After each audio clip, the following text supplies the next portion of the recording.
दाओसमधील कराराबाबत मुख्यमंत्री देवेंद्र फडणवीसांनी प्रतिक्रिया दिली। गुंतवणुकीबाबत विविध कंपन्यांसोबत करार झालेत। राज्यात मोठ्या संख्येने रोजगार उपलब्ध होणार, गुंतवणुकीसोबत तंत्रज्ञानही मिळेल, मोठ्या प्रमाणात उद्योग उभे करता येणार असं फडणवीस म्हणाले।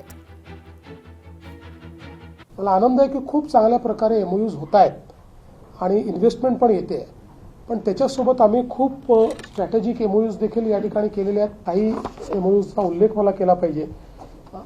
युनिव्हर्सिटी ऑफ कॅलिफोर्निया सोबत आम्ही एक एमओयू केलेला आहे की ज्यातनं मोठ्या प्रमाणात कॅपॅसिटी बिल्डिंगचं काम होणार आहे।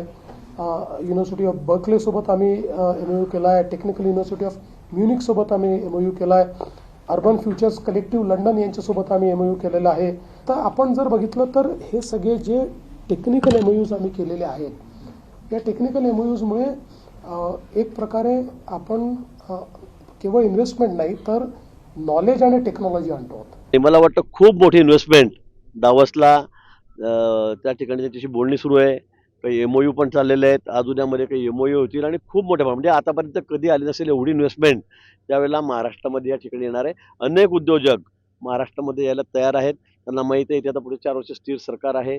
मुख्यमंत्री त्यांचं व्हिजन, त्यांची दूरदृष्टी ही सगळी लोकांना माहिती आहे आणि म्हणून उद्योजकांना अतिशय प्रायोरिटी आहे। रेड कार्पेट आहेत, त्यांना कुठलाही त्रास होणार नाही, कुठेही फार वेळ लागणार नाही, अशा पद्धतीने आम्ही या ठिकाणी आता काम करतो आहोत। मोठा प्रोजेक्ट कोका कोला कंपनीचा हा जामनेरला आता त्याच्या कामाला लवकरच सुरुवात होईल। दरम्यान आता यावरून दाओसला जाऊन खरंच गुंतवणूक येते का असा सवाल संजय राऊतांनी उपस्थित केलाय। मुख्यमंत्र्यांनी खरं तर दाओसला त्यांची पिकनिक सुरू आहे, दाओसमधील परिषद हास्यास्पद असल्याचं राऊत म्हणाले। तर दुसरीकडे संजय राऊतांच्या या टीकेनंतर भारतीय जनता पक्षाचे माध्यम प्रमुख नवनाथ बन यांनी देखील प्रतिक्रिया दिली आहे। पाहूयात। मुख्यमंत्री मेयरच्या इलेक्शनमध्ये लक्ष घालतील। स्वित्झर्लंडमधला डावोसमधला जी औद्योगिक कॉन्फरन्स आहे ती अत्यंत हास्यास्पद ठरते, विशेषतः भारताच्या दृष्टीने। अनेक राज्यांचे मुख्यमंत्री तिकडे जातात आणि तिकडे भेटेगाठी होतात, देशात नाही भेटत एकमेकांना, की भारताचं जगामध्ये हसं होतं अशा प्रकारे। आकडे कशाला फुगवून सांगताय? ज्या गोष्टी तुम्ही मुंबईत बसून करू शकताय त्यासाठी अशा प्रकारे पंचतारांकित पिकनिक करण्याची गरज नाही।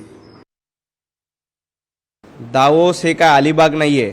अलिबागच्या बंगल्यात जाऊन कोण कशा पद्धतीनं रासलीला करतं आणि कशा पद्धतीनं पिकनिक बघतंय संजय राऊत हे महाराष्ट्राला माहीत आहे। 13 लाख रोजगार निर्मिती या गुंतवणुकीच्या माध्यमातून होतंय।